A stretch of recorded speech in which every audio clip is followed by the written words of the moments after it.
Call the meeting to order. We please stand for the Pledge of Allegiance.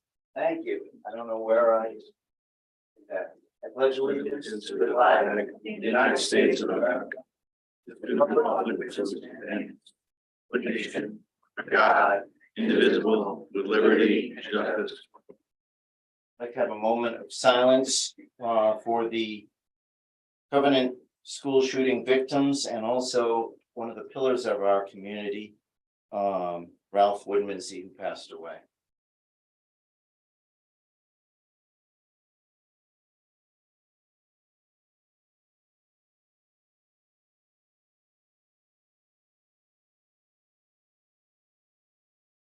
Okay. So first up, we have two resolutions. I'd like to make a resolution to, I'd like to make a resolution. Motion to approve the two resolutions, proclamation 2023-5 and 2023-6. Second. All those in favor? I have a quick suggestion. Sure. Sorry, I was wondering if on the resolutions or proclamations, we could add a breakdown of the vote, whether it be, two or individually who voted for what. That way, when it gets sent where it is, people can see the vote. Is that something? Is that we like a don't- huge hassle for you? Then you just have to give me the liberty of adding that after the meeting. Cool. Yes. And then like, going forward, we could just have that on all of them. That's what I'm wondering. Okay. All those in favor? Aye. Aye. Aye. Aye. Motion carries. I'd like to make a motion to open the public hearing. Second. All those in favor? Aye. Aye. Aye. Aye. Aye. Oh, I have to abstain. I'm sorry. I abstain. I recuse. I'm sorry. Wrong word. Recuse. Okay, so the first one is the outdoor entertainment license application from the Washington County Pomona Grange doing business as the Washington County Fair for entertainment on the fair with the carnival and live music, dates of August 16th, 2023 to August 20th, 2023.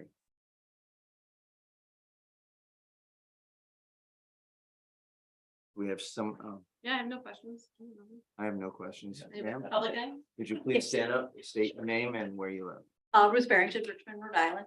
I just had a question if it could be addressed about the parking and bus shuttling this year, whether there's an intention to use Beaver River Road again. Last year was the first year that it had been used and it was a nightmare. Yeah, There were hundreds and hundreds of cars for 5 days going up and down the road from 10 o'clock to midnight, not to mention buses and, a lot of out of town people, driving 50 miles an hour up and down Beaver River Road. And it's just not intended for that purpose. right. And, It's kind of outgrowing itself. It's never been used for that, and I don't think it's appropriate to use it. I realize that, there may be parking issues, but it's just not meant for that kind of purpose. Right. And I also find it kind of ironic that, we're using the other end of Beaver River Road over the aquifer for parking. It's, you got people's cars with oil, debris and porta potties and everything else. And so I don't know if that's part of the discussion, but I wanted to throw it out there. Okay, thank you. Thank you. Sir? Yes, with the council, my name is Clyde Fish. I'm chairman of Washington County Fair. I'm here representing the Pomona Grange, as well as the 30 nonprofit organizations that we represent.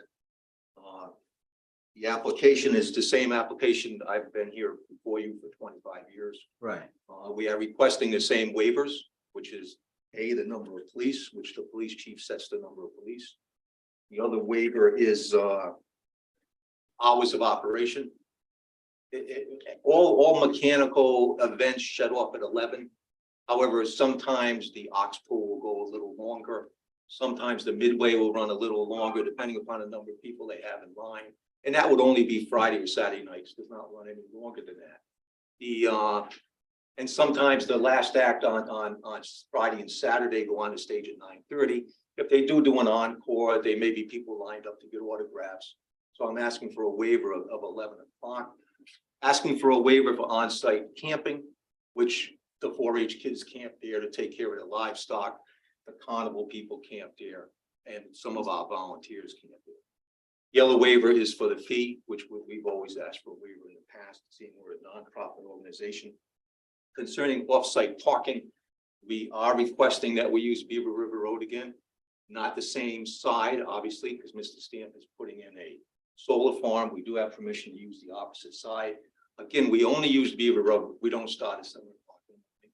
We only park it on Friday night from 5 and on. We park it on Saturday and Sunday, starting about 12 or 1. The number of cars we park on Beaver and Sunday, starting at 12, ending at 5. The number of cars we put in that lot is roughly 600 to 700. The reason we have off-site parking is not, it is somewhat to get more people into the fair. There's no doubt about that, but really we do it after working with the police and working with Chief Driscoll and having a traffic engineer design the parking is really to alleviate traffic and preventing traffic from backing up on 138. Granted, I mean, the 600 spots is important. It's important to our nonprofits to raise funds through their food booth, but it really is to alleviate traffic. I mean, years ago, before we did this, traffic would back up on 95, traffic would back up in Hope Valley. And the good thing about Beaver River, well, we used to use the golf course. That was always our intent, but obviously South County Development put houses there and bought the land, so that is no longer available to us. We did look at every spot in town last year. We wrote letters to 10 different areas that were close to us that we could alleviate traffic to. That was the only place that was available to us. That was the only place that allowed us to use it. So our intent is to use it again if possible. I am concerned about it because myself, I avoided going to the fair because I just couldn't get a parking spot. And I live right down the road. Parking spot on site, you mean? Yeah. And that's why we have off-site parking. You know where Fox Run is? Right next to Fox Run is a huge open gravel parking area. Fox Run over here. Yes, It's across the street on the left. right. We did look at that years ago when Chief Driscoll was here. There was some concerns with that. Number one, it needed a lot of work to park there, but the main concern, and I don't know if Chief agrees with this, the main concern at that time was we were taking a left-hand turn on a major highway of 138. That means we have to stop traffic, westbound traffic on 138 to make that left-hand turn. Now, anybody who's ever dealt with traffic, it's not as simple as stopping traffic and everybody turns there. Everybody rolls down the window and they ask what's going on. The traffic engineer at that time determined that it would be a short period of time before traffic backed up in the Hope Valley on 195 because you're making that left-hand turn. The other thing is on Saturdays and Sundays when we really is our busiest time at the fair, 138 westbound has a number of traffic coming from New Jersey, New York, going back from the Cape, going back from the islands. And they felt that it would, by stopping westbound traffic to make this left-hand turn, it was going to be an impossible thing to do. And Chief Driscoll agreed with that, and that's why we got this through that, because they felt that stopping the traffic. Right? No. This was Chief Driscoll. This was years ago. We did that before. They've been around 57 years. Yeah, so I mean, that was the reason why we didn't use that lot, because both the traffic engineer and the police chief at that time felt we all tell our 16-year-olds only make right-hand turns when they learn to drive, and there's a reason for that. Making that left-hand turn on 138 and stopping the traffic on 138 would be a logistical nightmare. How about Charahoe Plaza? I mean, We called Charahoe Plaza. You mean the one down where the old Stop and Shop was down there? We did do that. Psycho Brothers. They said no, so that was a moot point, but again, we would have to, most of our traffic comes northbound or southbound on 95. We would have to stop traffic at that exit to get people to turn there, and it would just be a matter of seconds before the traffic backed up on 95, which I don't think the state would allow us. And we're only talking 100 spots. Right. And the key to, and I don't know, I don't want to speak for the chief, but the key to off-site parking is not the number of lots. It's that we can alternate the flow of traffic from one spot to the other. So yeah, we could go around and maybe find 50 spots here and But Yeah, it just would not alleviate traffic. All it would do is give us those spots, which is important to us, but it's that alleviation of traffic flow to prevent traffic from backing up onto 138 or down in the whole valley. That's Chief, a quick question, President. Is there been an issue with the speed on Beaver River? Because it would seem with that many cars going in and out, hundreds of cars, you know, a lot of times they're leaving pretty much all about the same time. Do you think that they could get up to 50 miles an hour on that road? Have you had an So issue? I think if you have enough room to get there and you've been waiting in lines, there's somebody that will accelerate to that. But one of the things that we put in place this year, if they were gonna use that offsite plot, was to have speed enforcement as part of the Right. police detail on Beaver River. Okay, so that would alleviate. that- And I know that we didn't get a lot of complaints, but we had complaints about, from neighbors that were not used to that volume of traffic. I was down in that field myself a couple of times until 11 o'clock at night, 11:30. People are fine getting to the exit, but once they get to the exit, it was basically a chain of cars. The lead vehicle determined the speed. During the day, the buses are in and out and the flow on that road was more intermittent. At night, when everyone is pretty much done for the day and the entire lot, anybody that stayed for the shows that were leaving, you had hundreds of cars leaving at one time. We had traffic detail at the end of Beaver River on 138. And listen, that's a chaotic place. They did a great job. The problem is you have people that are used to having a country road with no traffic on it, all of a sudden inundated for that period of 3 days with hundreds of vehicles. But I believe visibility is part of it.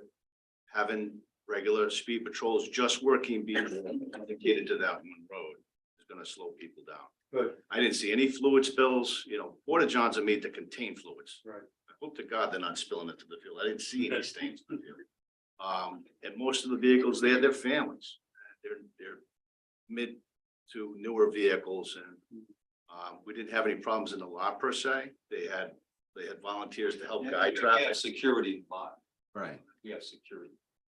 There's- There's communication with us and the police. Road noise, if people are sleeping along, Beaver River Road in their homes and they have their windows open, you're gonna hear vehicle traffic, you're gonna hear people playing country music, loud and, that's not every single That's vehicle, why I but moved that's down one of the side, what's that? That's why I moved down here. Okay. So I really think we're a small department and most of our officers are working their regular schedule shift and then at least one shift at the fair. So they're pulling 16-hour days for 5 days. It's exhausting. We bring in outside assistance on overtime that's paid by the fair. But this particular road, I think, would benefit from having speed enforcement, regular police presence all day long. Visible, maybe near the playground, running radar, particularly at night. You're not gonna stop every, Definitely gonna do it. oh, we're definitely Gonna do it. Okay. definitely gonna have speed enforcement. Yeah. That was at the meeting that that they had last week. We also found that last year, the very first night, I mean, we were taken by surprise, obviously, because, we wanted to pull into our road and it's like, what the hell's going on? And there were, a lot of traffic kinds of people trying to route things. But it was obvious the traffic coming from each direction just wasn't prepared for that turn. He's smiling. Yeah, go ahead. Please finish. Yeah, And it was dangerous, because you've got, got a corner coming from each way and everybody's driving really fast, not for fair necessarily for, as you mentioned, going to the Cape or going to 95 or whatever. But then I noticed, the subsequent evenings, there was less traffic presence at the 138 end of Beaver River Road. Yeah, Much less. Friday night was a comedy of errors. I mean, we had a different traffic flow pattern. We were gonna send people up Shannock Hill. But what happened was, once people went by the fairgrounds, they just turned around and got in northbound traffic. And that's why we never used Charahoe School for that reason, because the traffic engineer said it was too.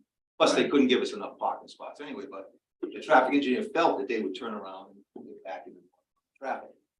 Then at the height of it, a bus broke down at the end, so we had to physically, and I do apologize for that. That the first night was horrible.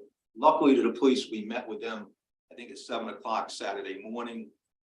And they totally changed the traffic flow pattern, and from that point on, other than traffic, it was not an issue. It was not an issue. It's a learning. It was new for us but it was a problem. There's no doubt Friday night was a comedy of errors. But we did get it straightened out somewhat. Can we use your driveway to run radar that night? Is that okay? It would be rather deadly. I'm right on the corner. Okay. All right, well, You can certainly, you're more than welcome to. Very good. They're a little deadly. And we did employ a traffic engineer. I have a letter from him that you guys want a copy.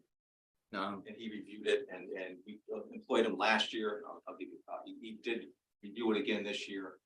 Make sure everything was fine, site distance and road. And he agrees that if it's 25 miles an hour, you know, it shouldn't be.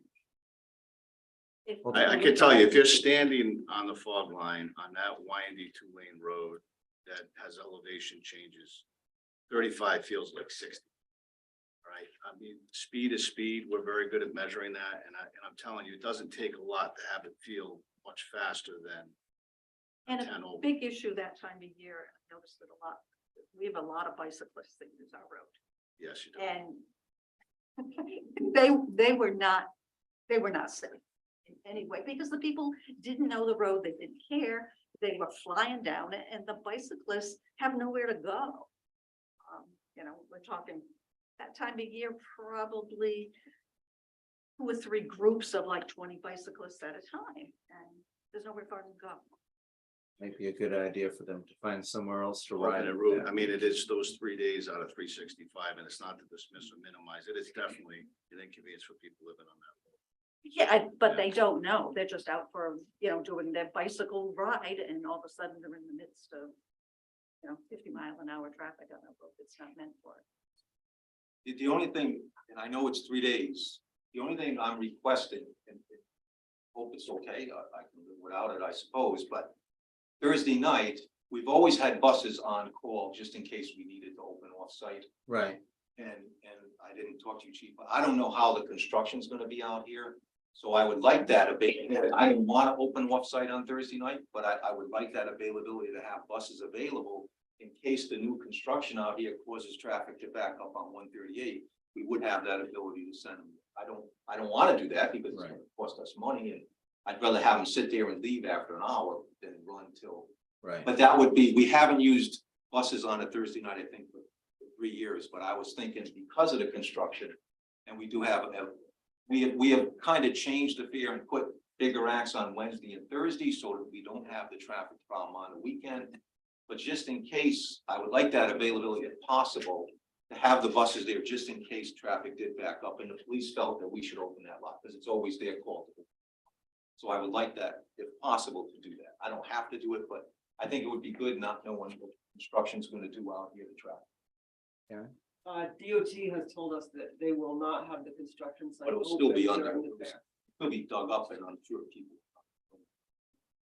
Yeah, I don't know what the condition will be, but they won't be working.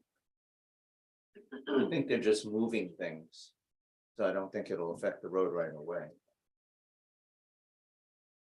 Sure. Are there any further comments or questions? Hearing none, motion to close public hearing. I second. Okay. Aye. Hughes. Aye, Aye. public hearing. Thank you, everyone. Move to approve all waivers. I second. All those in favor? Aye. Aye. Recuse. Aye. Motion carries. Okay, reports. First up is the Richmond Economic, excuse me? Oh. Sorry, Motion to approve consent agenda item 1A. Second. all those in favor? I did have one comment, Oh. sorry, I didn't pull it because there's only one thing. But the last 2 motions, it doesn't say who stated them. And I went back and I listened to that, I couldn't hear them because of the audio issues. So I made the motion for the contracts. For the contract and for the settlement, but I didn't have a second. Does anybody remember who seconded? Or can you get us? Aaron, It was most likely me. I nominate Mark. It just says motion was made by Council Wilcox, seconded by to approve an employment contract. I mean, everybody agreed. So it doesn't matter, I guess, but I don't know. I did. I believe I did. Oh, okay. Yes, you did. Come to Oh, so think of there's it, no second. so Right, sorry. there's no second. I believe Rich did on both accounts. Okay. Will that change being made? I, Aye. Aye. Okay. Public forum. Do we have anyone for public forum? Public forum going once. Well,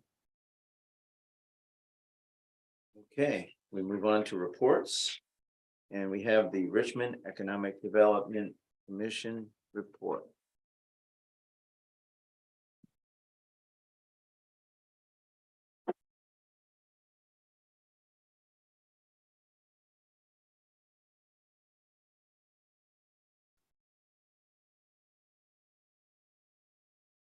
you're moving pretty good there, Joe. Hey, you know, when you're at home, you got nothing else to do, you walk around the house.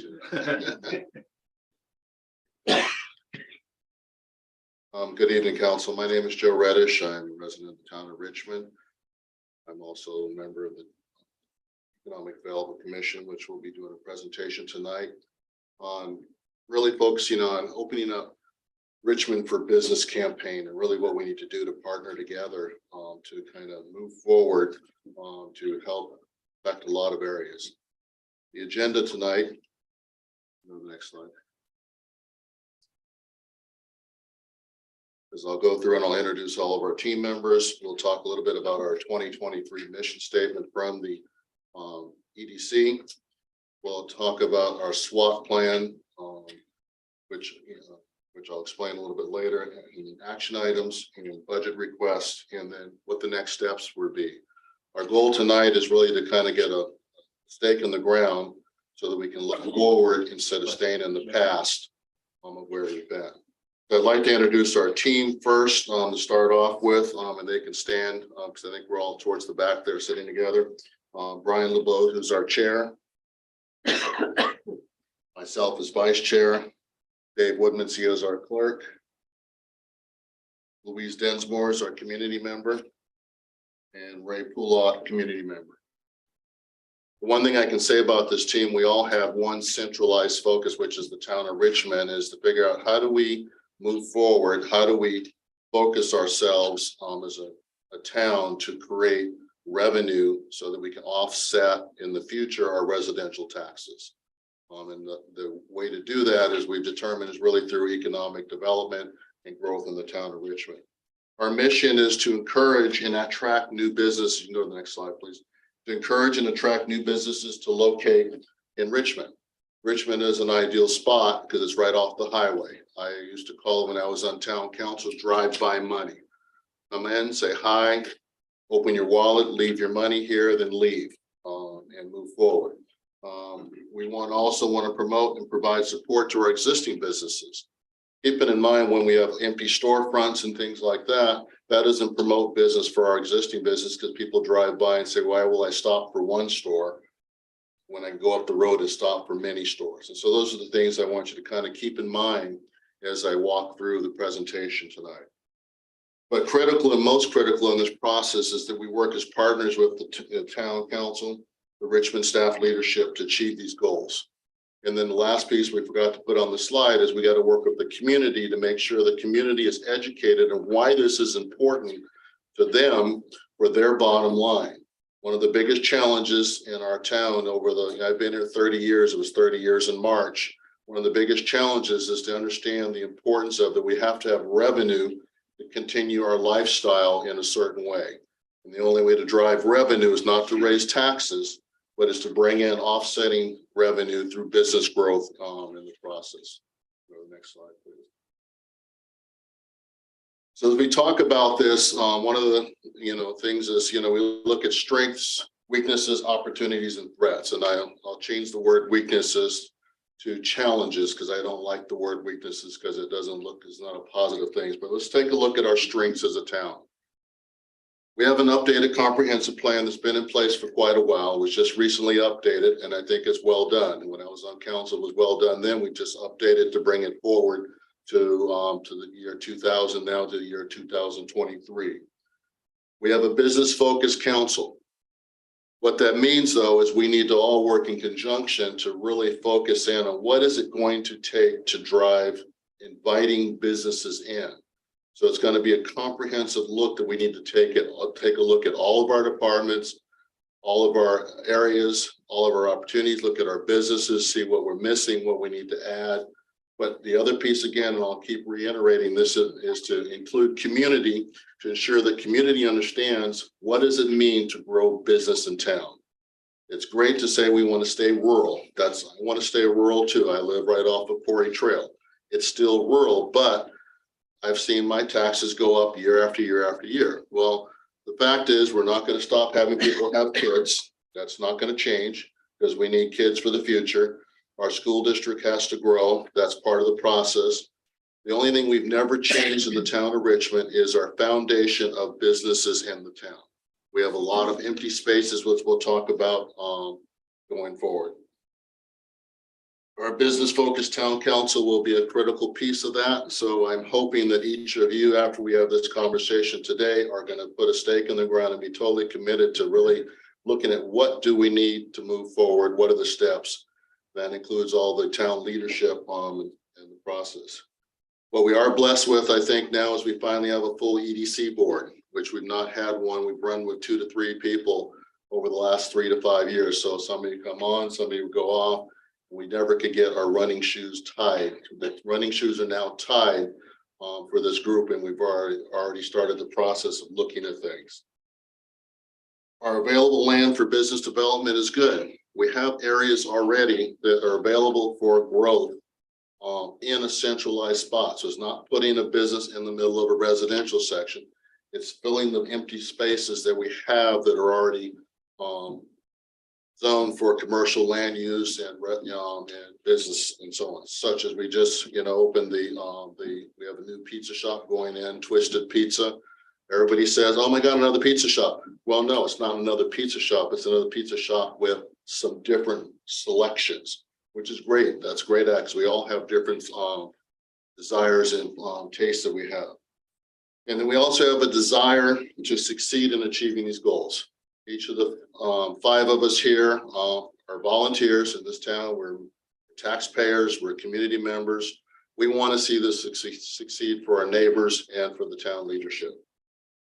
Our challenges, however, is that we have some easy, low-hanging fruit. Right now, and it existed back when I was on council, but we are not a business-friendly, we don't have a business-friendly process. If you look at states outside of Rhode Island in general, towns outside of Rhode Island and Richmond in general, they have an easy process. You go to North Carolina, they have a bed welcome sign that says, "Here's how to do business with us." You go in, if you go to the local hospital here, I was just in the hospital, so they had a checklist of everything I needed to do when I arrived at the hospital to ensure that I had a good experience. We don't have that checklist yet. That's an opportunity for us. And I say it that way as because I don't think of it as a weakness. It's a challenge that we need to overcome. We don't promote the town of Richmond. A lot of people say, "Richmond, where's that at? What's Wyoming?" That shouldn't be. We have a lot to offer here, from our outdoor environment, from having the most golf courses, I think, in the state of Rhode Island per capita, to the hiking trails. But we're also passed through the rest of the state of Rhode Island. When I was on council, I coined the phrase, "We are the gateway to Rhode Island." You cannot get to any place else in the state of Rhode Island without coming in 95 and either going up 138 or going north to go any place in the state. So why not us scrape a little bit of that money off of people driving through, put our hands in their pockets, pick a little bit out, keep it for our residents to lower the taxes. The only way to do that is to offer something here as far as a business experience. One of the great things that just happened, whether people agree or disagree, is having a Starbucks. Starbucks was not put here for the town of Richmond residents to utilize technically. It was put here because it was a business opportunity for them to make money. When they make money, they charge sales tax and food beverage tax. That goes into the coffers of the town of Richmond. That is the things we need to look at as opportunities to help our bottom line in the town of Richmond. We have a number of properties here, but we don't have a centralized spot for where they're advertised. So it's hard for anybody to know what's here to develop. And so we've tried to put together when we have the list ready, and we'll get that to the council and to planning, is we have a list of all the available properties. We've been working with Karen to create a spot on our website so that those will be listed, and we're asking permission from those businesses, the owners of those properties, can we list your property and make it available so they can see where the spots we need to fill the holes in the puzzle to make things happen. We need to all get on a unified vision as a town in all the departments. We should have one focus as a town, as all the departments, whether it's planning, whether it's zoning, and so on. And that focus is how can we bring in enough businesses to lower the overall tax exposure to our residential taxpayers at least by 1% per year. That's adding 2 to 3 businesses onto the bottom line of the town of Richmond per year. That sounds ominous, but it's not ominous if you look at the number of empty buildings that we have as a town right now, that we can fill those spots and start getting revenue. As an empty lot, an empty commercial building is lost revenue, and that's why we need to start looking at it as an organism, as a town, and as partners in this. We want to ask you to provide us with, clear objectives of how you want to partner with us. Keeping in mind, when I talk about the successes in other states and other towns, they have a director of EDC on their staff. That person's job is to go out and identify businesses and opportunities to bring businesses, whether small or large. We have Richmond Commons, which has been in process for going on now 30 plus years. It's an empty space. I think we get maybe 10, 15 grand worth of taxes. Imagine if we could fill that with the right businesses or the right thing, and then that would quadruple or probably go up by 100 times. And that right there would lower the taxes on the bottom line of the residents. Plus, it would provide conveniences for our residents instead of having to drive out of town for all the resources of what they need. It would provide jobs to our young people and our local individuals here to have them be able to work locally instead of having to drive a half hour to another town or down a curvy road to go to the shop down in Charlestown or Westerly or Wakefield or even up to Coventry in those areas. So it's important that we need to keep that in mind as you look at some of the monies that you may have sitting there and things such as ARPA and things like that. Can we use that for a director of EDC so that we can have somebody who's really spearheaded that's on the town staff? Go to the next week, opportunities. So we've identified the properties. We went through meticulously when Mr. McIntosh was on our EDC. He had started the process, and we've continued the process of identifying what properties are available for business locations. So we will provide a copy to you for that this coming week. Once we've identified that, then we need to look at what the approval process is. Why is it so hard to open a business in the town of Richmond? This is not putting anybody down. It's self-analyzing ourselves to say, what's it going to take to make it easy for us to invite people in and get through the process? Whether it's a sheet that says, okay, when you start the process, identify what you want to do. Here's what you do. Okay, then click here. Here's the things you need to provide to us on day one. Here's the things you're going to need 2 weeks down the road. Here are the things when you do. But even beyond that, when somebody brings a plan to us, if we have the plans ahead of time, and I use a very simple analogy. When I went in for my rotator cuff surgery, while the doctor was in there, he saw I had bone spurs. He didn't wait to take care of those. He took care of them while he was in there. He didn't wait till he closed me up and say, Mr. Reddish, your surgery was really successful. Oh, by the way, you have some bone spurs.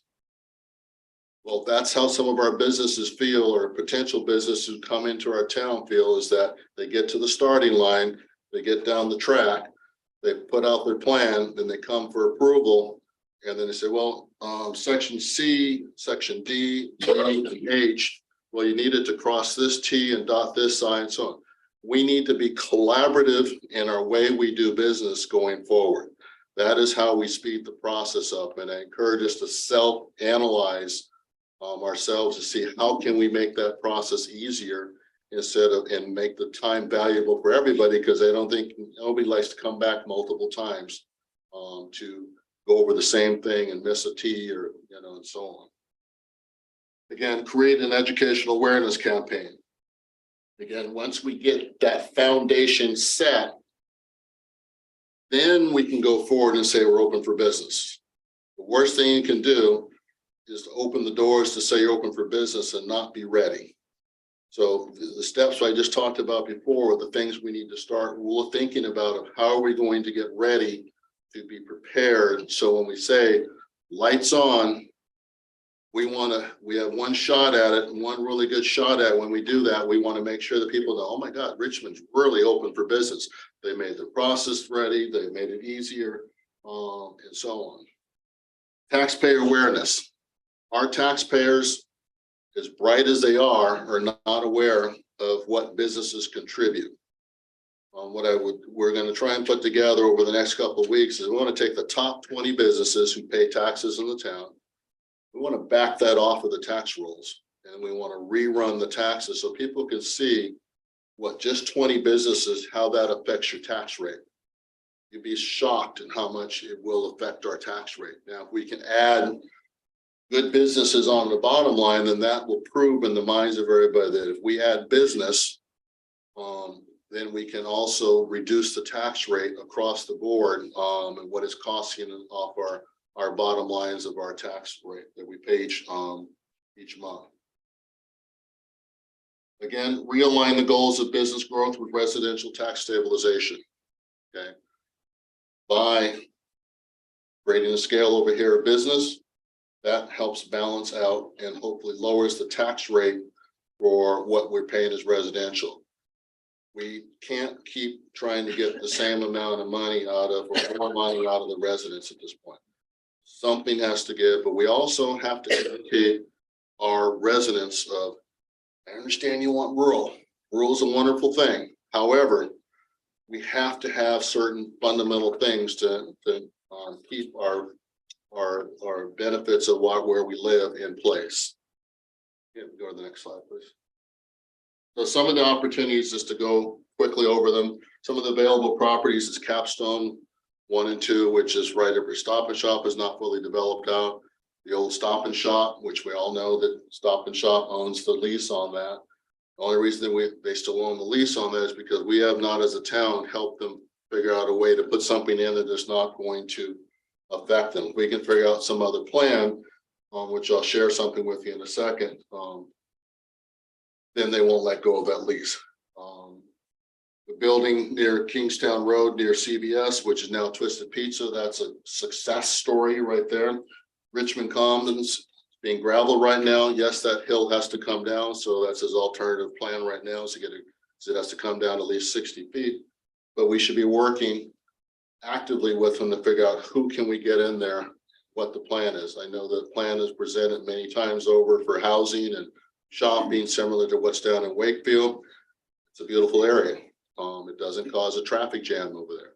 All those plans have been worked out, but we as a town have not really continued to work and partner strong enough to make those things happen. Vacant lot next to Napa, where the Tef Oil building is, right in front of that. From his developer, Office Science, he's already got his plans in place. You know, for some flex space in there across from his building there. Vacant lot next to the Wesley Credit Union. At one point in time, there was an attempt to put in an urgent care, something we valuable needed. We lost that, and I remember way back when, partially because of a curb cut. Is that what's going to stop people from coming into our town? You know, we need to be flexible and really think through what we do and how we present it. Go to the next slide, please. So back in 2008, and it's hard to believe it was that long ago, we had the pleasure of having the Professor Green and his graduate students do a elevation plan for the town of Richmond, and we'll get you a copy of what that was. We just wanted to show the page here. But they did 5 elevations for the other side of the highway, showing what that plaza could be. The town came out, they kind of voted on them, they liked the ideas. And then it went into a dark hole. We can't do that anymore. We don't have time to do that anymore. We need to look at these ideas. We need to develop those spaces.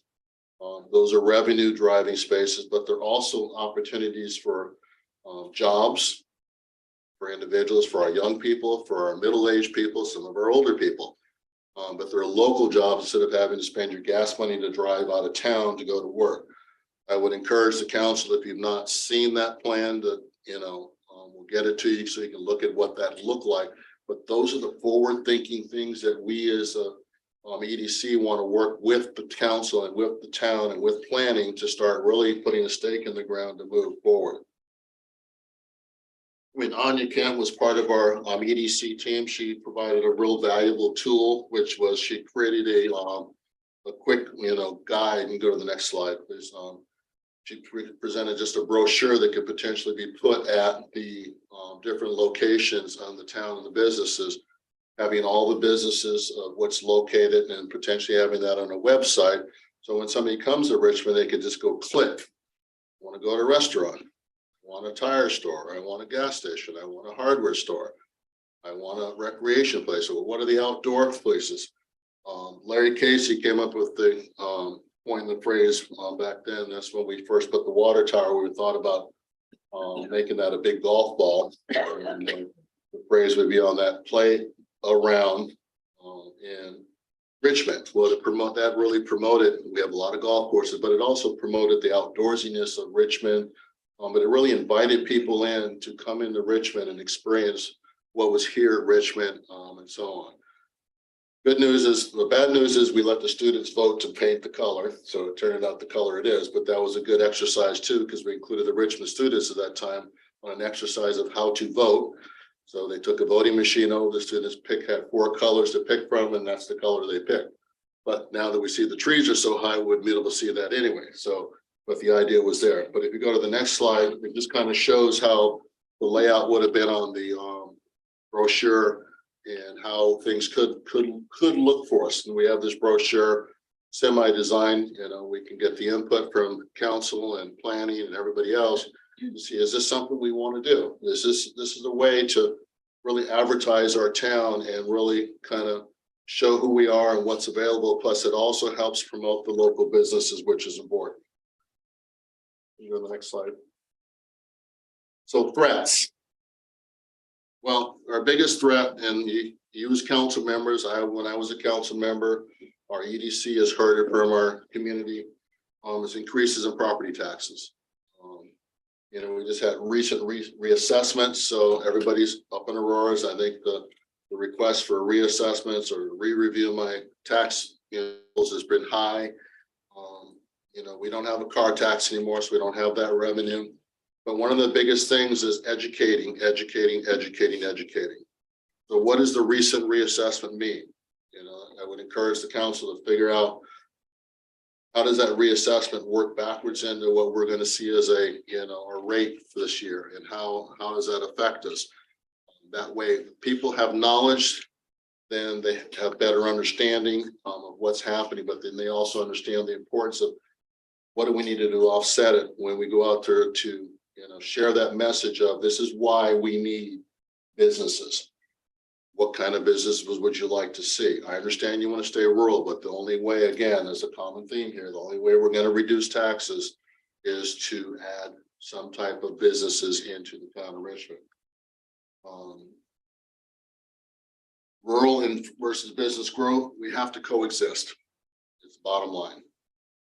I liken it sometimes to stoplights. Everybody says, why do we have so many stoplights? Well, because we as a society would never get through an intersection.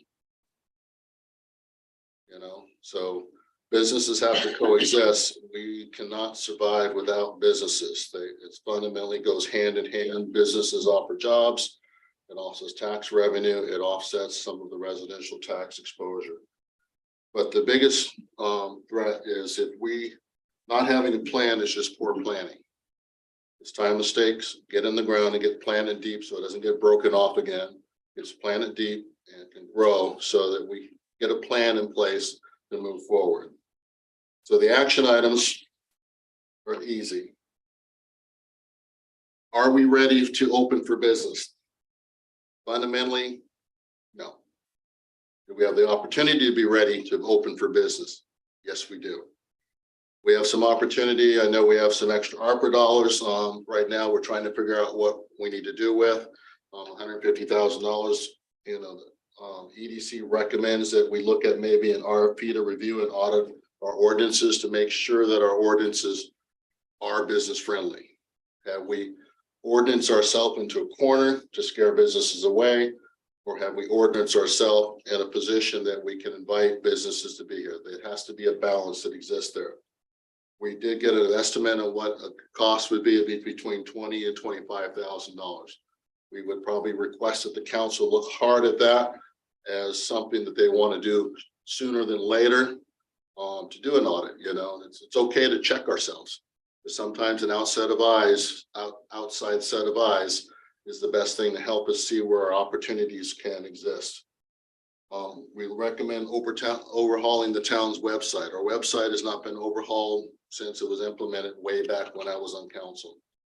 Our website, as much as it's nice, it's not friendly. We need to start making it friendly. I'm tech savvy. Every time I go in to try and find something or agenda or whatever, it takes me a little bit. And I'm sure if I'm having trouble, that means other people are having trouble. So let's put some of that money towards looking at our website to make it more friendly and advertise our town and show what's here as far as our experiences that are available. Develop a how-to guide for future businesses and developers to use to help streamline business approval processes through the town hall. Let's make it easy. You know, that's all we're asking. You go to a doctor's office, they have a checklist before you go in. Do this before you come in. Why don't we have that when you come into Richmond? You want to do business. If you want to build a residential home, do X, Y, and Z. That starts the process. Let's make it easy. We're willing and open to partnering with the town staff to write those simple documents to, how-to guide. That should be right up on our website in a growth area on our website to make things happen. It should include, planning board information, details, zoning, what the EDC role is the checks and balances for the town. That's what our role is. And we really recommend that you think about, and I know we don't want to add any more salaries, but an investment in an EDC development person or director is an investment, and I think in the future of the town that we need to look at. Create the open for business guide with Char Hill support. We have a lot of talented kids over there in our school that can help us design these guides. So this would be a great partnership project to go with the Char Hill school system and letting the students help design something that's going to be valuable to the town, including addresses and contact lists for businesses in town. Marketing advertises, let the town businesses, buy some advertising if it makes sense. Secure business sponsorship for a guide. That's how we become an inclusive town and making sure that everybody's engaged and making sure that who we are, and then market those amenities. Our state capital markets itself all the time. We have a lot to offer down in Richmond from outdoor activities, golfing, etc. And I'll reiterate, the only way we are successful, you can go to the next page, please, is we have to work in partnership. That means hand in hand and communicating back and forth to make these things happen. Town council, as you discuss amongst yourself, we ask you to make a really formal commitment to stating that you want to attract businesses. Because I'll tell you, having sat on council for 10 years, I identified a long time ago, the only way to lower taxes is not to keep trying to cut expenses. We can only cut so far, but is to increase our revenue. way to increase revenue is to attract the, businesses that make sense for the town. That come with a number of things such as jobs and revenue, tax revenue, et cetera. We recommend that you develop a set of performance-based objectives and accountability of job descriptions for our town administrator, town planner related to economic development. Not saying that they're doing a bad job, but if we don't set goals, just like any other business out there, you set goals and you shoot for those goals, and then you measure yourself against those goals. Whether it's looking at decreasing the bottom line of the taxpayers by 1% per year by adding so much business per year. We have to start someplace. If we don't set something that's measurable, we're not going to know if we're successful or not, or whether we move forward. That's going to be important for us to know. Here's where we are today. And so in a year, when you come around your first year being completed, what did we accomplish? Okay, here was the goal. Here's where we are against the goal. Are we on track, or do we need to do some adjustments? At the point in time where you get to that point, we get all that set. We want to, be able to open our doors and hold a general reception and welcome people, businesses to our town. To show them we're really open, invite our local businesses, because we bring more businesses in. It's not necessarily a competitor per se, but it brings more variety of customers and things to help those businesses down the road. Go to the next slide, please. We'd like to invite the council to assign one council person to work with us on a regular basis. We also suggest that maybe that one council member be rotated quarterly so that each of you gets exposure to what's going on in the EDC. What needs to be done, so there's a balance of communication that takes place and how we move forward.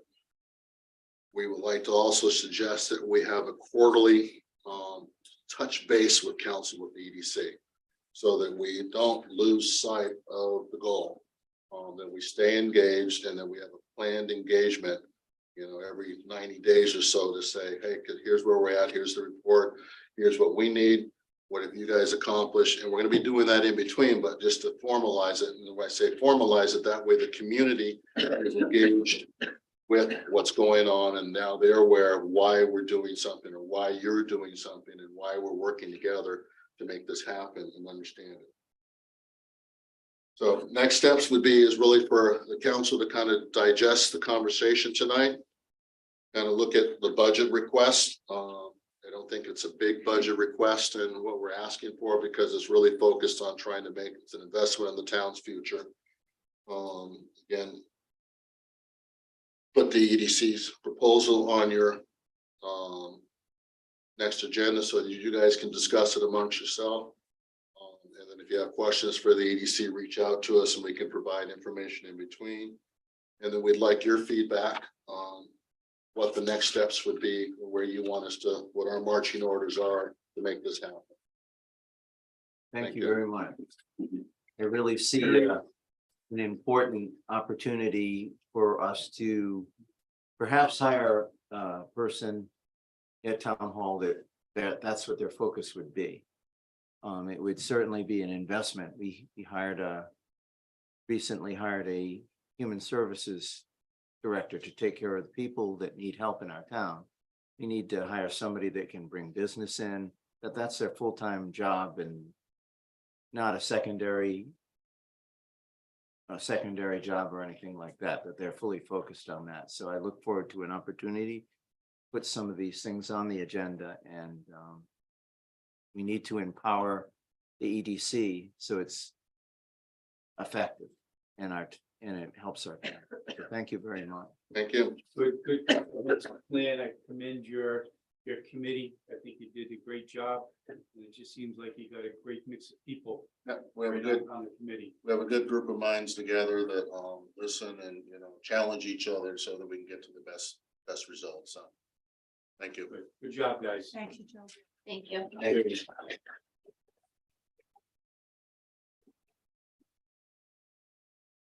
Okay, the next item will be the Church Community Housing Corporation presentation, Community Development Block Grant Program. the Richmond Town Council and staff and people of Richmond. What a presentation I have to follow. Jeez. Wish I could have gone first. My name is Bob Plain. I live in Jamestown. I work for Church Community Housing Corporation, and we administer the Community Development Block Grant Program for Newport, Middletown, Portsmouth, Jamestown, Tiverton, Little Compton, and Bristol.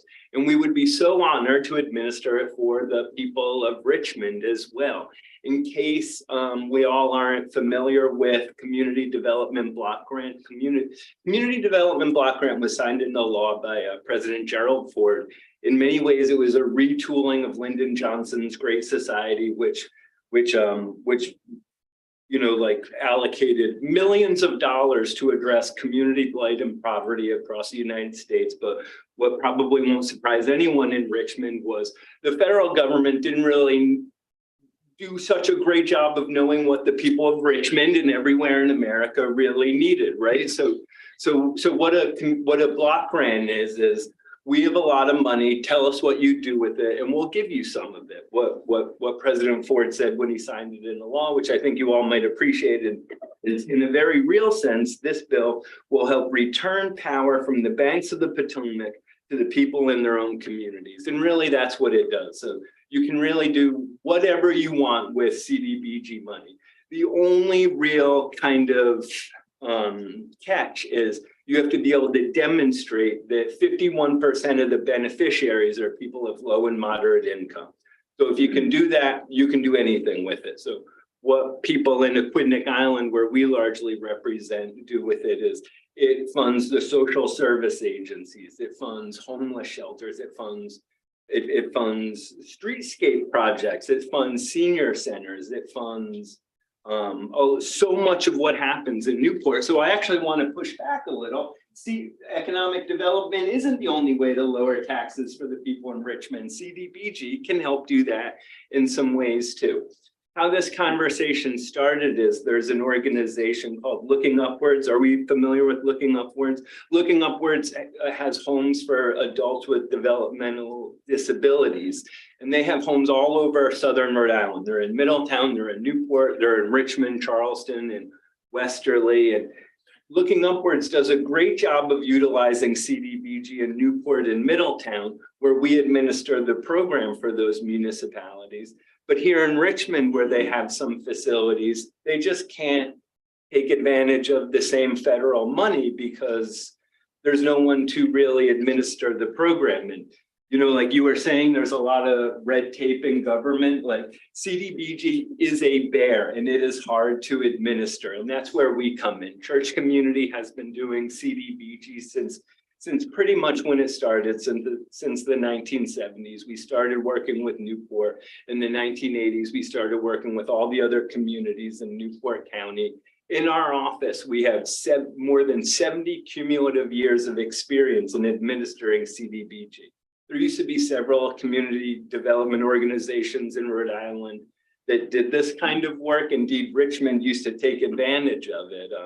I think, did you say since 2020, it stopped? We stopped participating in 2020. Okay, yeah. When Washington County CDC at that time closed their doors. Yeah, and now Church Community is the only game in town. We're the only people that administer CDBG in Rhode Island for small municipalities.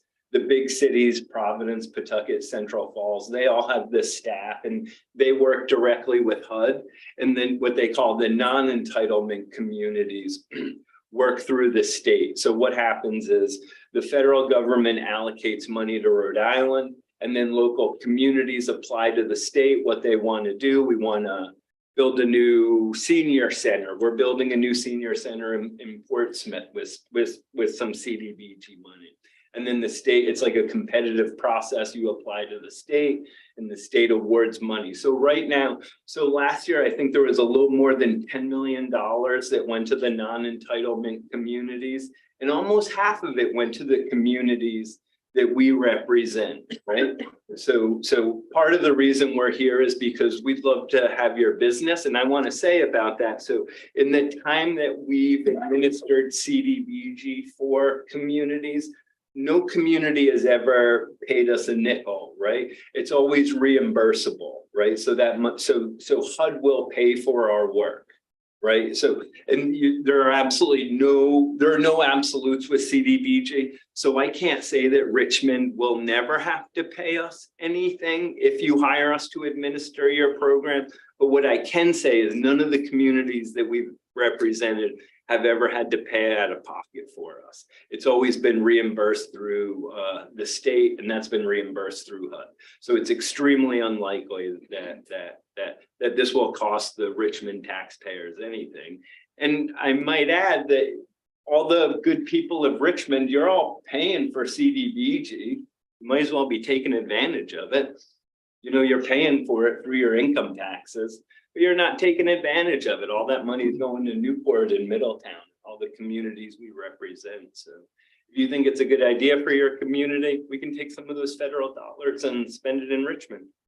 How do we start participating?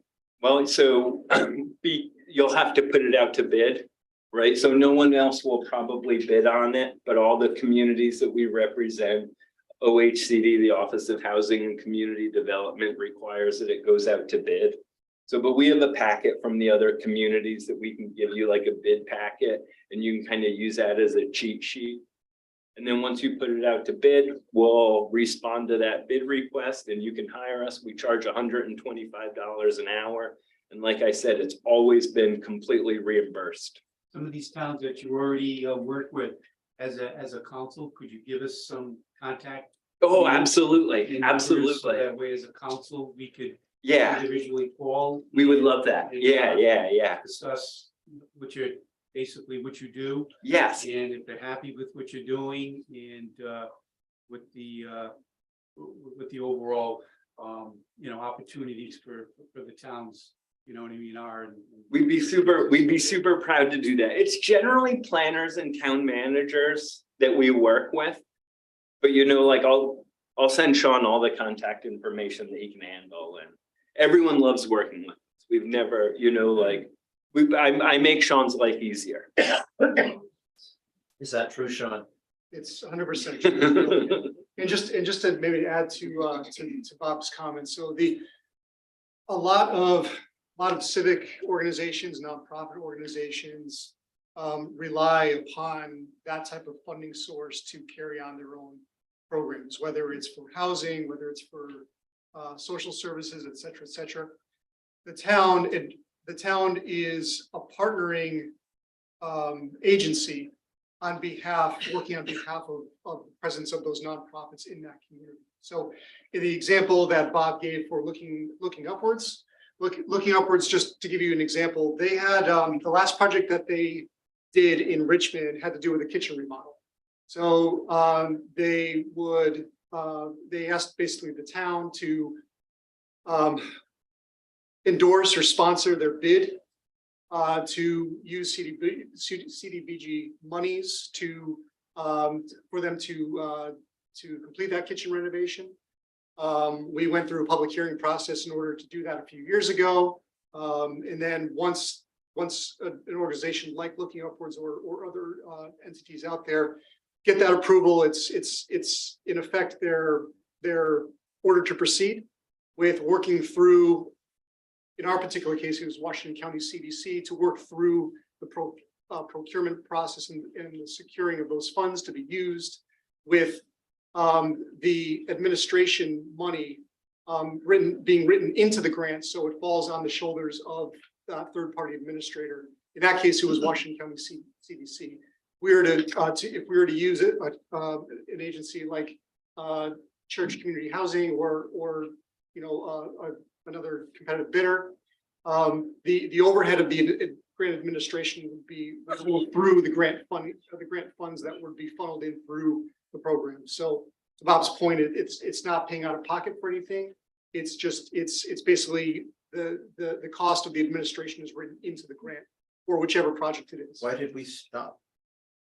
Because the CDBG program, like Bob said, is a bear. It takes a career to really understand all the administration and record keeping that goes into administering the funds. we used a third-party administrator to do that. And then at the time, it was Jeffrey Marchant who began that with us. And then ultimately, Alice Buckley also retired. And that pretty much closed up the program, not just for us, but for the other two Charahoe towns, for Westerly, South Kingstown, and the greater region. So it's been a struggle for the past few years. We're in the boat with a lot of other communities right now, looking for people to administrate the program. Wonder if that's Those something to use those type of funds. our human resource director. No, She's not gonna have the expertise, Services would be my guess. no, this is really specialized planning. It's very special. Okay, so you guys do the administration. That's right. And Please. Bristol has a similar position, and I work very closely with that person in Bristol. You know, so we kind of like, you know, so like one thing that I think Richmond used to use CDBG for was the home repair program, which is just if you qualify, if you're low and moderate income, CDBG will just fix your broken roof if you can't afford to do so. So I understand from talking to Sean that that's, you know, what a lot of the Charahoe communities used to use CDBG for. Bristol uses it that way too. So what happens is, you know, people come in and talk to the social services department in Bristol, and the fellow there says, call Bob Plain at Church Community, and I come out with a contractor, and we evaluate the property, and we make a list, and if they qualify, if they income qualify, the federal government will pay for a new roof on their property. So I actually noticed on your presentation that it said that people were not able to keep their homes because they can't pay taxes. And this is kind of a way that we can like do neighborhood improvement. You know, so that's another way that, you know, not only economic development can help Richmond, but CDBG can as well. You had mentioned something about town, like community, like senior centers and stuff like that. You're building something in Portsmouth, you said? Yes. Does it have to be a ground up, or does it matter No, in fact, in Middletown, they're building a pavilion for their senior center with CDBG money.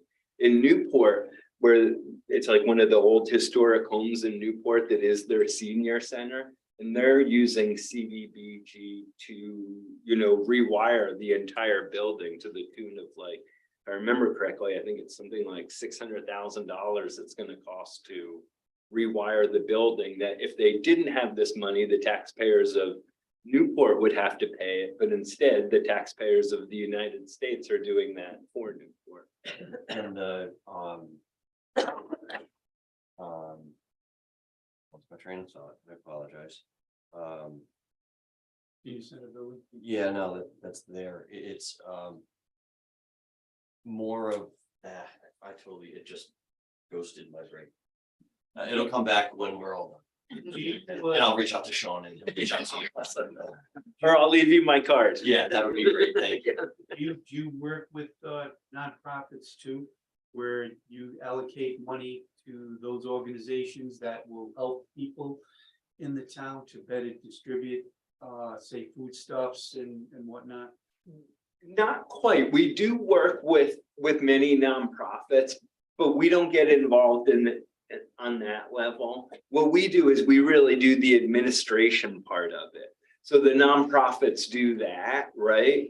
And then like, so there's an organization in Newport that pretty much the main focus of what they do is when the shelter's overfilled, they find hotel rooms for them, right? So the nonprofit finds the hotel room, writes the check, right? And then they send us a copy of the check and we do all the administration. So really all they got to do is have a bank account and write a check. And then we take care of it and they get reimbursed. And it was a few months back that the federal government sent the city of Newport $40,000 for this very struggling nonprofit. Well, we have a gentleman here from RICAN. Okay. Can RICAN, because they service a certain amount of individuals here from Richmond. Yeah. Can RICAN go through us and apply and ask for money from the CDBG? if we can demonstrate that 51% of the beneficiaries are low and moderate income, the answer is yes. But with RICAN being its own entity, they wouldn't need to go through us for that. And it all Well- goes through, it could- always they goes, could reach it out. always goes through the town, so Yeah. the town actually gives. If we're going to do it the way we had before, is they're the administrator, but the town still has to go through public hearings. Yeah. And give a list by priority of how they would like, which projects have a list, and then when we get money, then you can say, okay, goes to here. Because years back when I was familiar with it, and you may not like this, Iva, but 31 years ago, when I was on the council, CDBG monies, I forget the gentleman's name, but we used to get it, and then organizations, Jeff Marshall. Yeah. no, this is going Before Jeff? before There Jeff. was no before Jeff. It was. But then organizations like RICAN would come in and they would buy for monies and whatnot, and there's certain criteria like what you just mentioned. So that's something the RICAN people, you know, and some of the other organizations that come to Richmond for funding. That could be something that, Exactly. So what I do in that instance is I'd help RICAN put its paperwork together. I'd put all that together for Sean's signature. He signs it. I send it to the state. The state sends it to HUD. HUD sends the state money. The state sends Richmond money. Richmond gives it to RICAN. right, exactly. I remember my point. Awesome. Um, I'll still give you a card. Is it, like, are there matching funds required for any project that we do? It's just free money.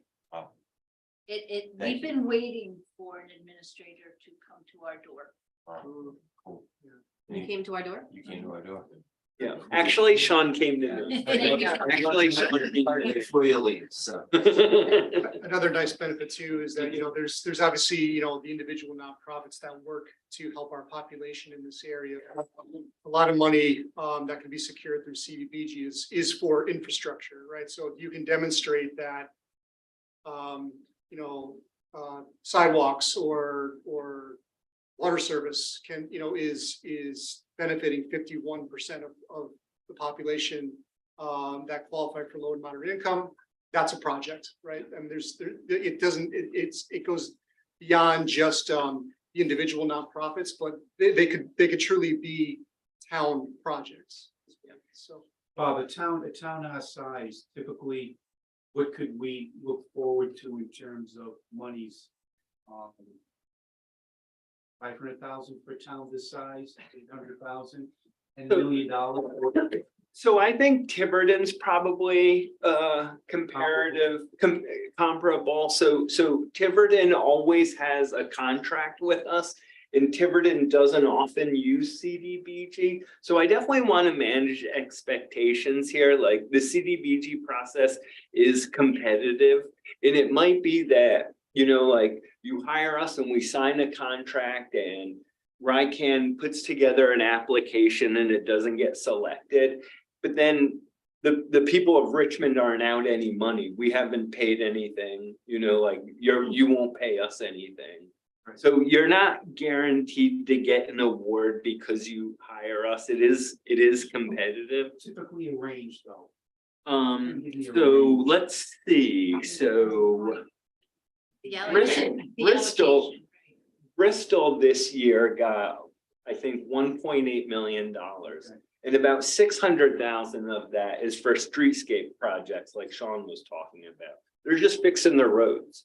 You know, stuff that the taxpayers of Bristol would have paid for, but because we were able to demonstrate that those were concentrations of low and moderate income people, we were able to apply for a CDBG grant and we got it. And instead of the taxpayers of Bristol paying to repave those roads and do a whole streetscape project, the taxpayers of the United States are doing it for Bristol. Well, that's good. That gave me a number for us to shoot for. Awesome. And let's try and beat it.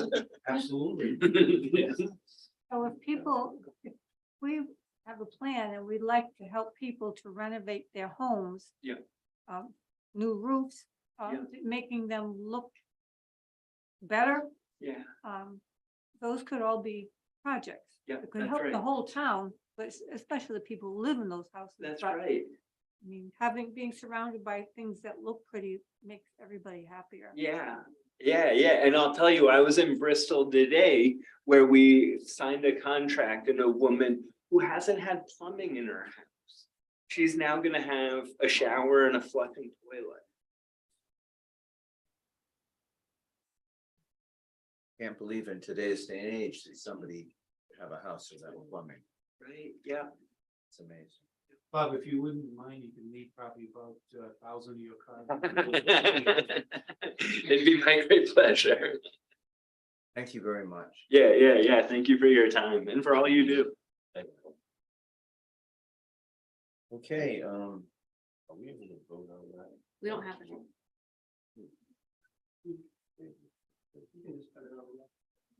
Yeah, All right, I'll make a motion to put the housing corporation presentation on the next agenda. second, All those in favor? Aye. Aye. I, All right.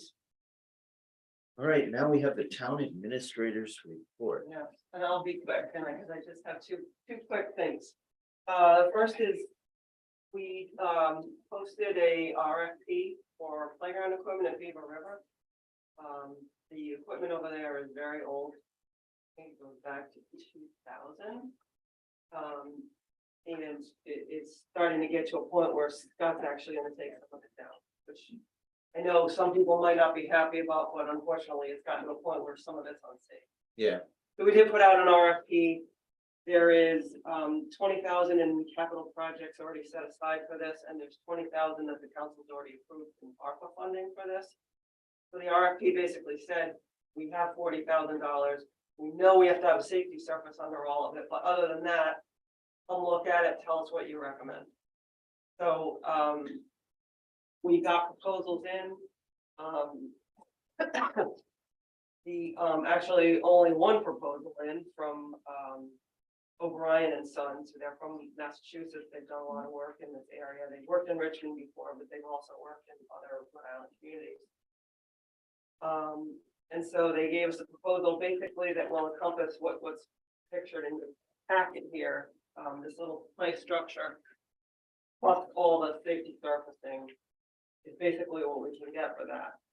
Now, the reason that I passed out the ARPA funding Excel chart there is because there is an additional 30,000 that we have marked as pending towards playground equipment, that if the council was so inclined, did give us alternate proposals for things that we could do, so that we could do a little bit more if we had another 30.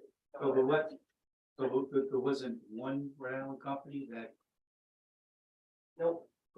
gave a proposal? I'm not even sure there Okay. is a Rhode Island company, to be honest with you, that does this kind of work. We were aware of one other company other than this company that does do playground equipment. They've worked for us before.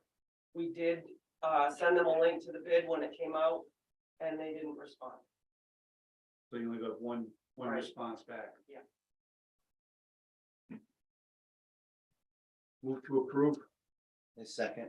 Approve just, The basic one or the the expanded one? the basic one first, and then we can put that on the next agenda for the additional 30. I think that'd be the correct way of doing it.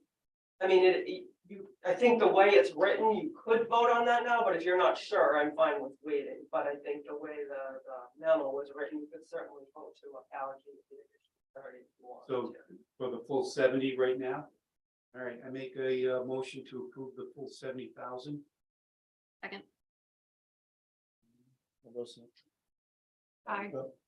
I, In discussion and all of your want list that's in here, that's all this additional stuff is. So we'll have to pick, we're not gonna be able to get all of the additional, all of her alternate, I guess, or phase 2 items. We'll have to pick and choose what we can do with that additional 40 that Can you, what we're gonna get the most for our money. yeah, can you, at the next meeting, have it on the agenda? Sure thing. And, Just as an informational thing, or Just you wanna as- approve what it is? No, just as an information. Okay, sure, Yeah, Yeah. because we already approved the 70, right, so, you know what I just to let you mean? know what we're doing, what we Right. decided to do, absolutely, sure thing. Thank you. Yes. Yes. Yes. Okay. Okay. And then the second item, Scott had asked if we would post a bid for a trash belt conveyor for the transfer station. We had I think it was 4 or 5 bidders on this. And the low bid was a company called Technology International out of Florida. Their bid was for $6,850. And there's funding available for that in the transfer station equipment. Again, we couldn't get a Rhode Island company. I mean, that's crazy. Move to approve the low bid. Second, All those in favor? I, Aye. aye. Okay, thank you, Karen. Sure thing. Thank you. Chief, Evening, sir. How are you? so are you? Very good, thanks. Elwood Johnson, 1168 Main Street. We're all here tonight. It's gonna be brief. Chief, I mean, I hate to interrupt you, but Karen, at the next meeting, see, it's just gonna be informational. Can you get us a picture schematic of what it's gonna look like? The company should be able to do that. Oh, absolutely. She does See the beautiful. new Yeah. picture, you know what I mean, of all Yeah. the frills and spills that you pick out. Okay, great. Yeah, she'll do Sorry, that Chief. for us. Not at all. The only thing I wanted to share tonight is that on May 5th, 3 of our police officers are gonna be recognized at a statewide award ceremony. Highway Safety Champion. It's just a handful of police officers in the state that get these awards, and we have 3. Wow. Some of it is from over the last 2 years. They used to have award ceremonies annually. COVID kind of disrupted that. But the 3 officers are Sergeant William Laterio. He's been on for 20 years. He's led our department in DUI enforcement. And the idea is to try to grab a person who left the party and embarrass them. The idea is to save lives. Fact is, a lot of people have too much to drink. They make a bad decision, get behind the wheel. They forever impact or alter the life of another person by taking that person out of this world or leaving them severely.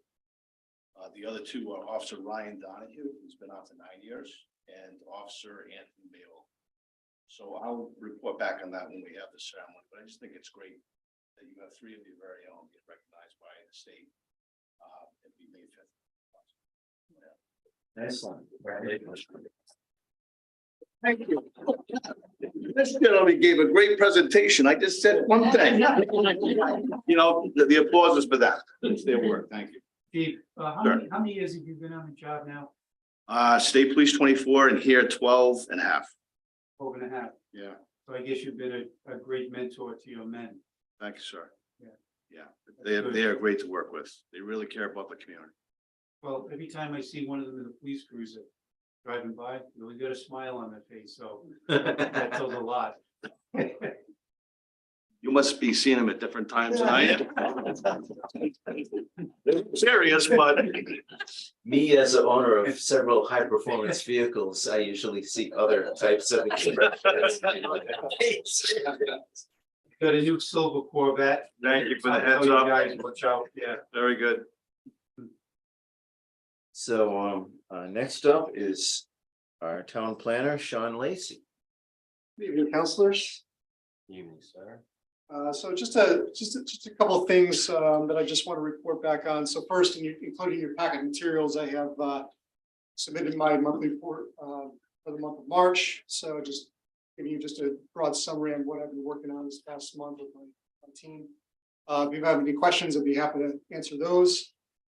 Secondly, I am in receipt of a pre-application on behalf of a solar operator who would like the opportunity to present a pre-application to change our zoning ordinance, both with the planning board and town council jointly. And that this is I think Rich might remember this, but a couple of years ago, we had an operator that was interested in changing the use code table in the PUD BC zone. That's the Richmond Commons area.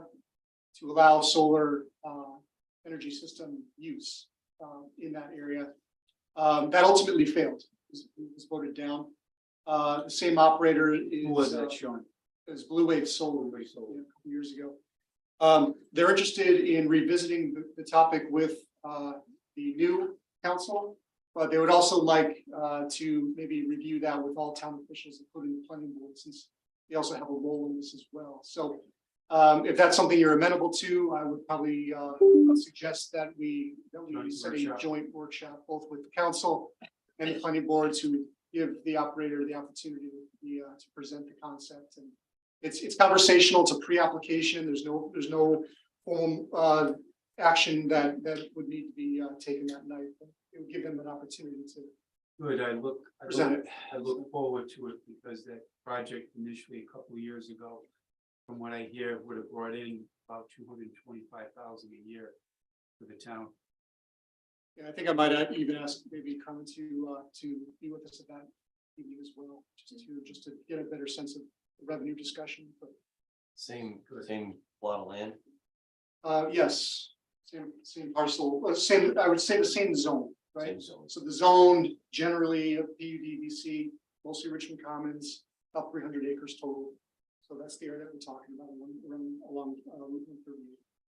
Yeah, I'd love to hear what they have to present. So that being the case, Mr. President, I would ask that your peers just set a potential pre-application date. Do you have any suggested dates already? Like that? No suggested dates, but the last time that we did a workshop, we tend to do it on Tuesday nights, right? Whether it's before a regularly scheduled meeting for yourselves, you invite the planning board in, or before one of their regularly scheduled meetings. Yeah. I'd like to maybe just to that because this is big and it's unfortunate that some of the EDC members have left because this over here is obviously right up their alley and this is what this town is looking for. I'd like to maybe schedule it on an off night. So that way we can give them plenty of time and have some good discussion and whatnot. I like Like- the Tuesdays because we know it already works for most of the planning board members, works for us, works for the town. So it may just be easier to. I'd like it during a Yeah, normal meeting. It doesn't need to be this multi-hour right. painstaking discussion. I mean, I'd like to. Budget thing. I'd like to make a motion to have them come in the first meeting, first town council meeting of Okay. May. Will they be ready to it? Yeah. More than likely, yes, because I let them know that we're gonna be looking at tentative dates and they're gonna try to be as flexible as they can. But then we're inviting all the planning board members as well, so. Right, the planning, I've already, Is that gonna work for them too? I let the planning board know that I'm in receipt of the pre-application and, you know, if we're scheduling close to a month out, I'm sure, you know, we can get, you know. Well, let's leave it open, Mr. President, that if the first meeting doesn't work, we'll do the second meeting. Yeah, so whichever. But now I have a motion on the floor. I'd second it. Okay, all Make those it in favor? Okay. 5 o'clock. Yeah. 5 o'clock. 5 o'clock. Yes. Yes. Yes. Yes.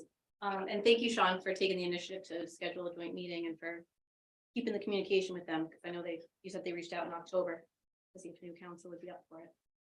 Thanks for doing that. Yes, yep. No You problem. know, I know it failed the last time, Sean. I think you have some ideas about what would help them maybe to be successful. Maybe you could just share that. with us. We'll make sure that you have the minutes, if you haven't seen them from 2021.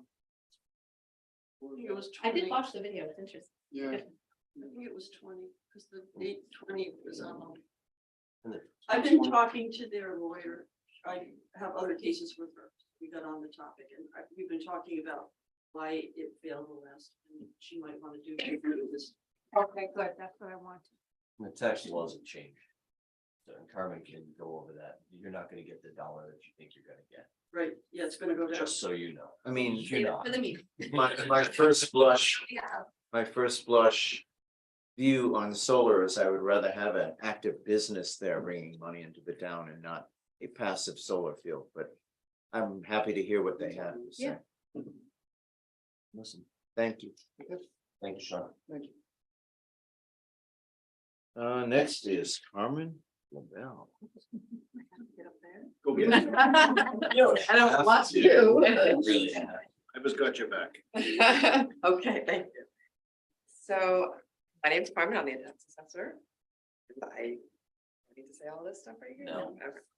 So I just have something on the agenda to consider an amendment to the senior exemption regarding some certain language in the ordinance that's attached.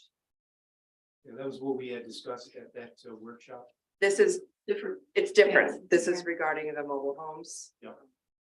In the past, mobile home owners were given they were given half the regular exemption. And I kind of want to get rid of that language where it says half the exemption because their values went up over 100%. Townwide, it was about 39%. And I don't think it's necessary to even have the language in the ordinance. Done. I make a motion to, Advertise. Authorize for public hearing. yeah. Second. Got you back.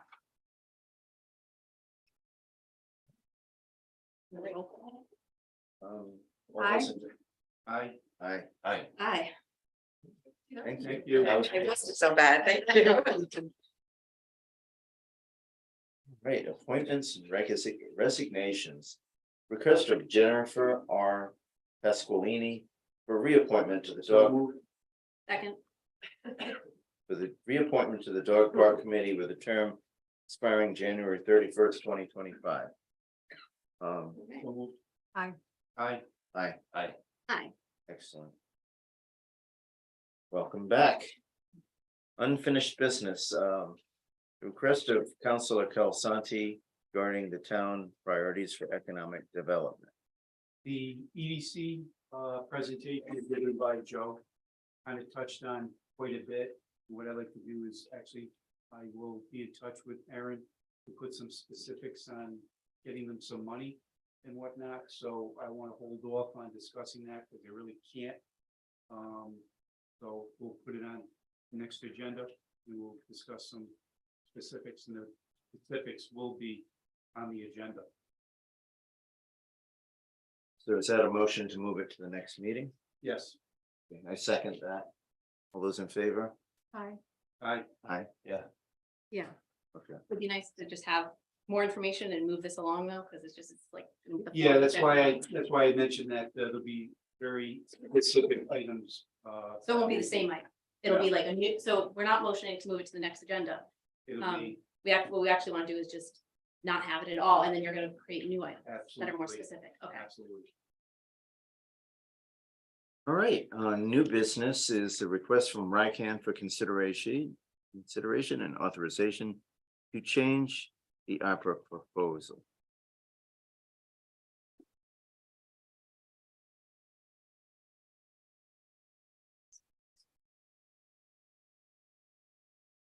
Hi, thank you. Scott Straight. I'm in from Richmond, Rhode Island. So I'm the president of the board for RICAN.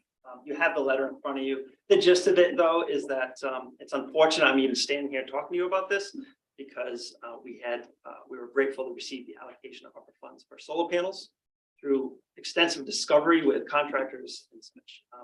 We realized that our building is not capable of sustaining the weight needed for solar panels. Discovery was quite interesting for us. We countered structural improvements that we have to make regardless of solar panels. So that discovery was fantastic to go through, but then to specifically about the solar panels and the weight that it was going to put on our facility. It's about $100,000 in upgrades that we would have to make just to hold the solar panels on our. So unfortunately, with that being said, that ROI just doesn't make sense. That's a huge investment for us to make to go forward with the request for the solar panels. So as you probably see in that note, we are asking to reallocate those funding to other projects that we have identified. New well, our well is not sustainable for us going forward. It actually dried up on us. Solar lights, for our parking lot. So that, I think that's about 14,000 right there. Those are low level lights, 15 poles are about 15 feet. Not big parking lot lights that we would have, timers, most part of the year, they're not really going to be interfering too much with neighbors and such. We have very few neighbors that we'd actually have to go around and make sure that they're aware of things for that. And then the structural repair that I mentioned, about $20,000 just in repairs for our facility as it is today.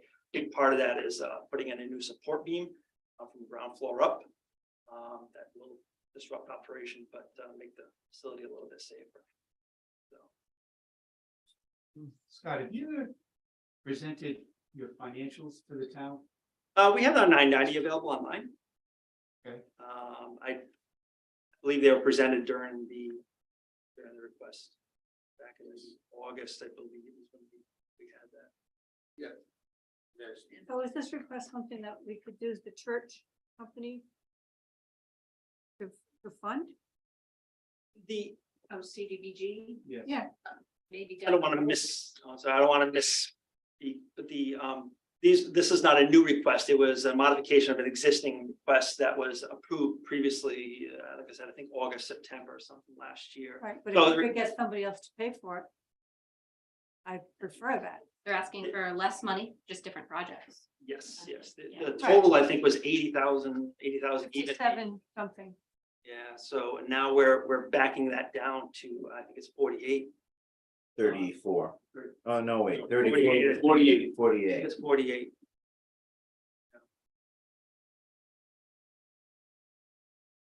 Mr. President. Well- What's the time frame usually for CDBG? I mean, is it an arduous time? I know you said it's very arduous to facilitate all that stuff, but is it something where you have saying you have no water, right? Yeah. You said you have no water. The well was dug, yes. We had to have the well dug. We So- ran out. Oh, so you already So have. you it. have- We had to have that dug. Yeah, that was an emergency.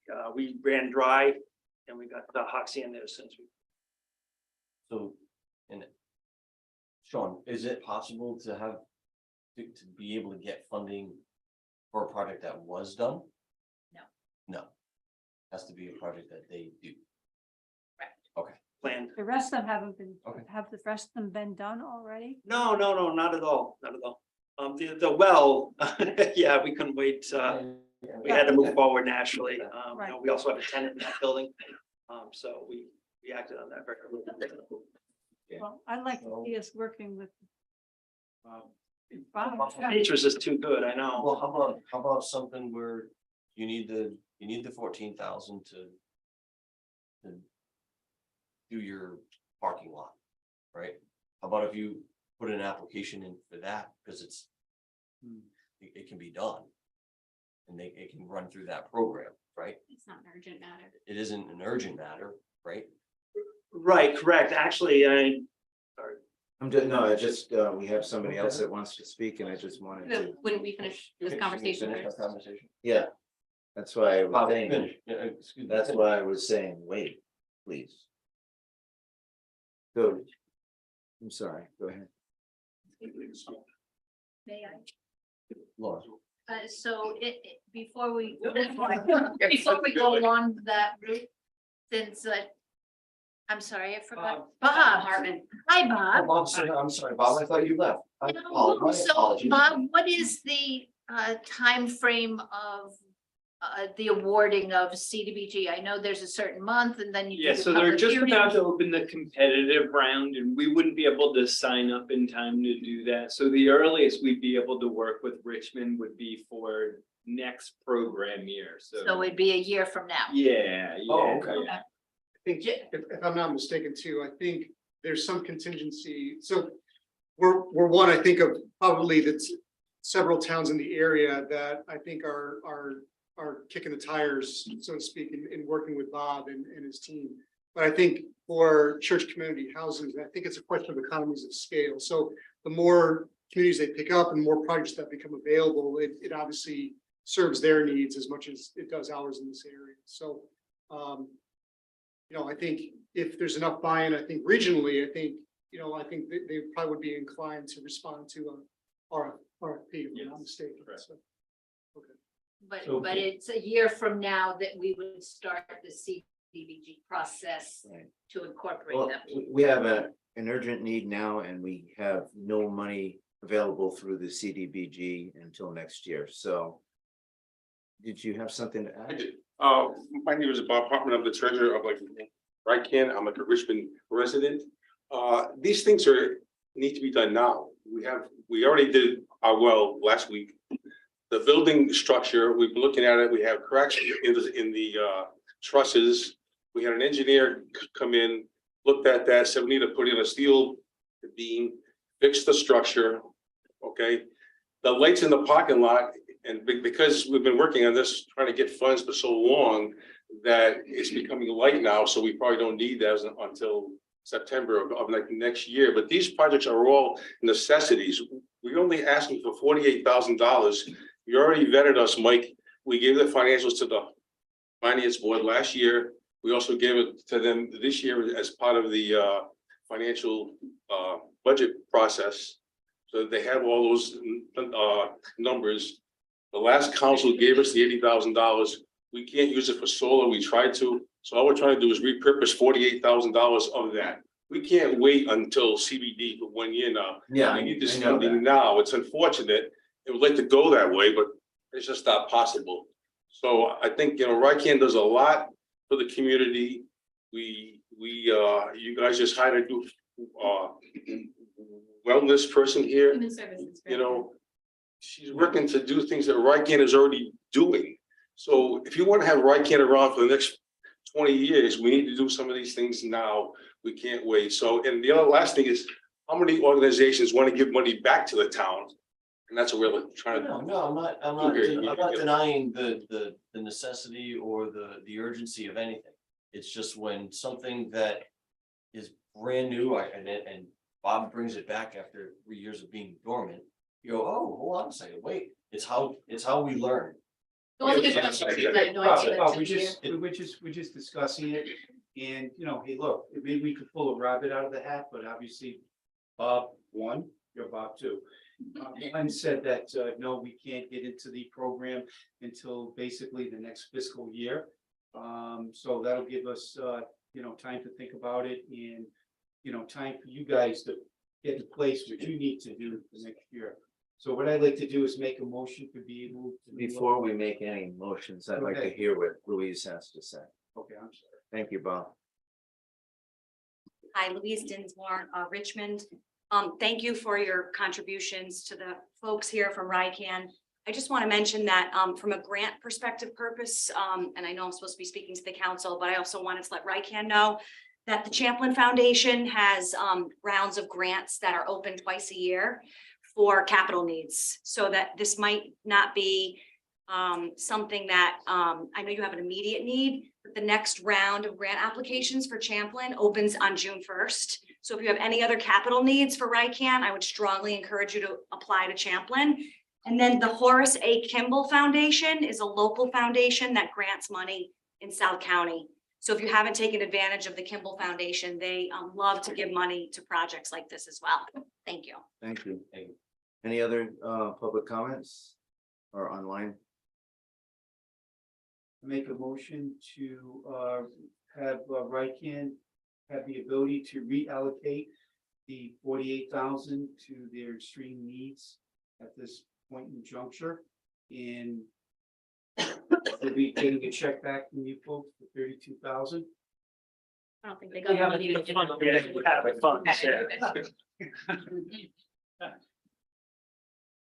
Was a motion, second?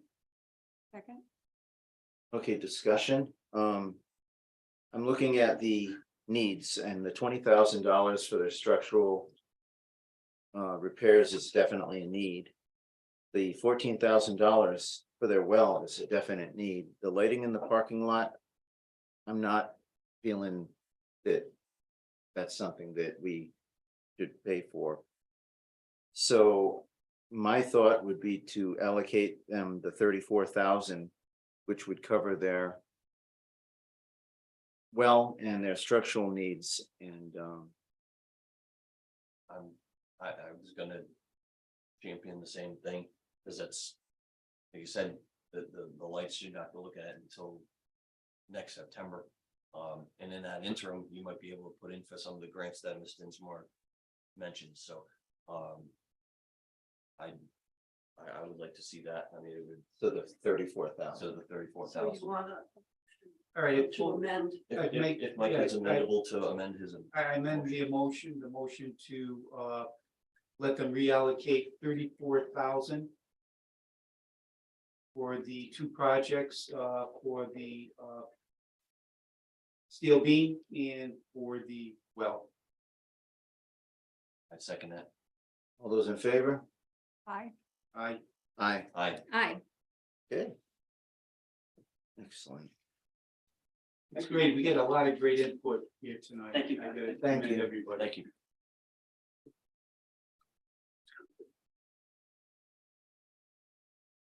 Okay. So an update from Councilor Calasanti regarding unfunded mandates discussion with Representative Potter. Yep, spoke with her, was at the State House Thursday testifying on a bill that she proposed. Talked with her, and she is going to draft legislation for the mandates, for the unfunded mandates. And basically it will read that any new mandates that the General Assembly will pass, they have to come with funding. It'll be a very, very simple bill. And then Senator Morgan will do it on the Senate side.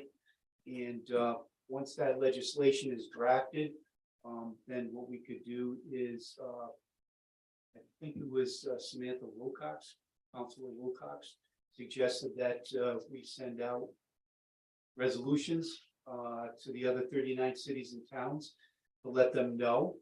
And Samantha, I think that was a great idea. Wasn't my idea, but thank you. They've been doing it for years. Yeah. But that's just a brief update, and we are moving forward with that, and that will benefit the Charahoe School District considerably, because again, I see the mandates when they, up to this point, the mandates are costing Charahoe District about $15 to $20 million. So you can imagine if this bill passes and any future mandates, it's gonna come from the state treasury, not from the town. And that'll give us a lot of great fiscal relief. That's it. Excellent. So no action on this item, we just move along? No, just a right. update. Yep. What do we do with that? We motion to file.